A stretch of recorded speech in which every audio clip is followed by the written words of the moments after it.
Now, the third best practice of requirement elicitation is defining the quality metric. इसको हम लोग अमूमन एलिटीज भी बोलते हैं. अब एलिटीज क्या होती हैं या क्वालिटी मैट्रिक क्या होते हैं?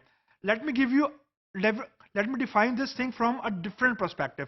अमूमन ये होता है कि जब हम क्लाइंट से डिस्कशन कर रहे होते हैं तो क्लाइंट हमें सारी की सारी फंक्शनल चीजें बता रहा होता है कि फॉर एग्जांपल यूजर फ्लोज बता रहा है, लॉग इन कैसे होगा, लॉग आउट कैसे होना है, लॉग इन होने के बाद फ्लो किधर जाएगा, चेकआउट कैसे होगा एंड सो ऑन. मतलब it depend upon, it will vary from business to business.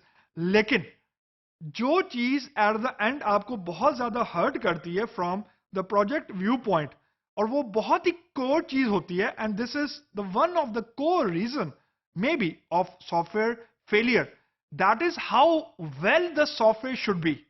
इससे मुराद ये है कि हम फंक्शनैलिटी पे तो फोकस बहुत कर रहे हैं. अमूमन 70 से 80% जो हम रिक्वायरमेंट गैदरिंग करते हैं, हम लोग फंक्शनल रिक्वायरमेंट्स के ऊपर ज्यादा फोकस करते हैं, यानी functionality of the system. Rightly said, क्योंकि ऑब्वियसली पहले हमने फंक्शनैलिटी को समझना है, उसके बाद हमने डेवलपमेंट स्टार्ट करनी है. अब फंक्शनल रिक्वायरमेंट और डेवलपमेंट के दरमियान एक बहुत की कंपोनेंट होता है, उसको हम लोग बोलते हैं नॉन फंक्शनल रिक्वायरमेंट. जब मैंने ये बोला कि how well the system should be, अब हाउ वेल की डेफिनेशन बहुत ओपन है, बहुत वेग है. यानी हो सकता है कि मेरे नजदीक हाउ वेल की डेफिनेशन ये हो कि सिस्टम बहुत फास्ट है फॉर एग्जांपल. हो सकता है किसी और के नजदीक या जो क्लाइंट है उसके नजदीक हाउ वेल की डेफिनेशन ये हो कि उसका कलर जो है वो फॉर एग्जांपल ब्लू है वेब पेज का, लेट्स सपोज.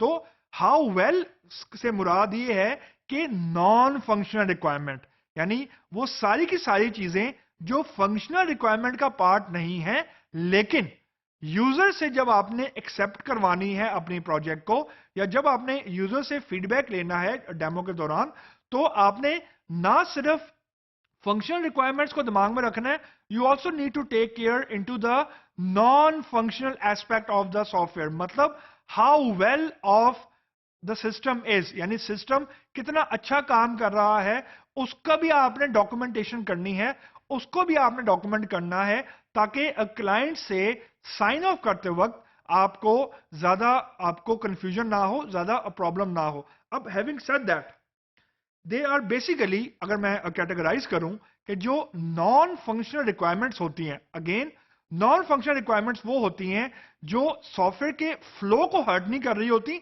लेकिन they are actually helping to make software run as per a client requirement, as per a client environment, to be honest. कि जो क्लाइंट की एनवायरमेंट है, यानी फॉर एग्जांपल हो सकता है, जस्ट एन ओपन एग्जांपल, कि फॉर एग्जांपल हमने डेवलपमेंट की लिनक्स के अंदर फॉर एग्जांपल, और क्लाइंट ने कहा कि मेरे पास तो लिनक्स है ही नहीं, मेरे पास तो विंडोज है.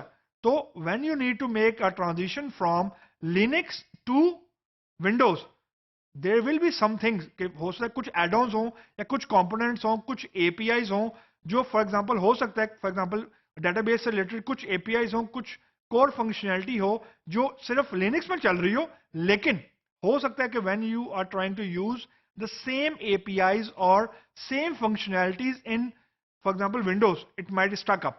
तो ऐसी चीज हो सकती है, और फॉर ऑल प्रैक्टिकल रीजंस होती है. जब हम ये कह रहे हैं कि क्लाइंट की एनवायरनमेंट को हमने समझना है, तो एक्चुअली हम डिप्लॉयमेंट की एनवायरनमेंट की बात कर रहे हैं. तो 3 इश्यूज आपने दिमाग में रखने हैं जब हम नॉन फंक्शनल रिक्वायरमेंट की बात करेंगे. The first issue is reliability. अभी हम इसकी एग्जांपल्स भी देखेंगे आगे. बेसिकली रिलायबिलिटी से मुराद ये होती है कि जब हम सॉफ्टवेयर को रिलीज करते हैं, या हम लोग बेसिकली जब भी प्रोडक्ट को रिलीज करते हैं, तो हम कुछ स्टैटिस्टिक लिखते हैं कि ये सॉफ्टवेयर कितना रिलायबल है, या हम इसको पे कितना डिपेंड कर सकते हैं. तो the first issue is reliability. The second one is robustness. अब रोबस्टनेस जो है, इसकी डेफिनेशन बहुत ओपन है. Her for example if you read material on Google, you will find more than 1000 definition of robustness, and each definition will give you more confusion in terms of के objective, यानी how you will seek a closure of a software being more or less robust.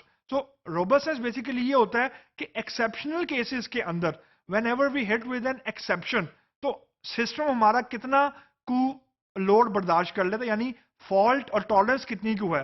क्या ऐसा है कि एक for example error आया, system collapse कर गया, या हमारे पास कुछ रूम है कि जिसके बाद यानी कुछ फॉर एग्जांपल एरर आ भी रहे हैं लेकिन सिस्टम कोलैप्स नहीं कर रहा। ये बेसिकली रोबस्टनेस होती है। और ये जो रोबस्टनेस का कॉन्सेप्ट है, this is one of the highly misconceived concept even in the software houses. इसको बहुत डिफरेंट तरीके से इंटरप्रेट किया जाता है। The third one is user friendliness. अब user friendliness is again a very open term, very open terminology rather, ke what is a good user friendly, what is a user friendly and what is not a user friendly। तो ये तीन चीजें primarily हम लोग under consideration करते हैं या हम लोग कंसिडर करते हैं whenever we go for writing or whenever we go for having a buy-in from the client from user friendliness, robustness or reliability viewpoint।